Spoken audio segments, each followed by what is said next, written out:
Pour cette recette de fruits rouges, nous aurons besoin de 140 g de fruits rouges surgelés, d'une banane et de 25 centilitres de jus d'orange.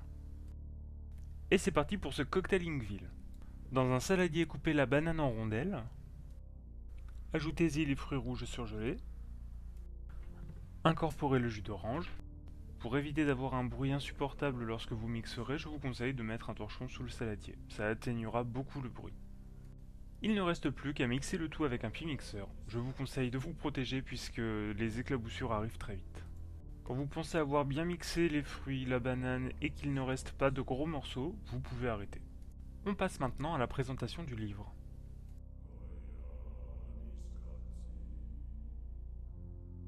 Les vampires vous fascinent? Que vous les ayez découverts par Bram Stoker, Anne Rice, Steve Niles ou Stephanie Meyer, ils ont tous un point commun. Ils sont méchants. Dans le roman de David Wellington, 13 balles dans la peau, c'est autre chose. Ils sont vraiment très méchants. Dans l'histoire, on ne perd pas de temps avec les présentations formelles. Dès le premier chapitre, David Wellington nous plonge dans une action hors du commun. En quelques lignes, nous avons droit à une gorge arrachée, 5 litres de sang et une course-poursuite contre une créature très puissante qui semble invincible. Ces vampires ne sont vraiment pas détendre. Tout au long du roman, vous suivrez Laura Caxton, policier d'État, qui va se retrouver entraîné dans une affaire vieille de 20 ans. Jusqu'à présent, c'est une trame plutôt classique. Ce qui fait que le roman vire au fantastique et horrifique, c'est qu'il introduit des vampires sanguinaires.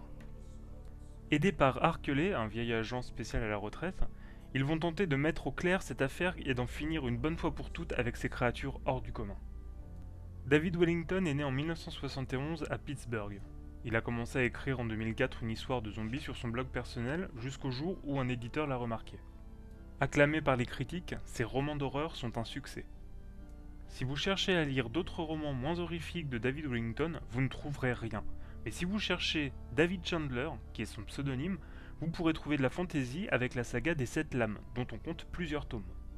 Petite anecdote, Pittsburgh est la ville dans laquelle le réalisateur George Romero a tourné La Nuit des Morts Vivants en 1968, le premier film de sa célèbre série de morts vivants. C'est sûrement une source d'inspiration pour David Wellington et sa saga de zombies. Une autre petite chose assez rigolote, c'est que Wellington a nommé son chien Mary Shelley. Ce nom vous dit sans doute quelque chose puisqu'il s'agit de l'auteur et la créatrice de Frankenstein.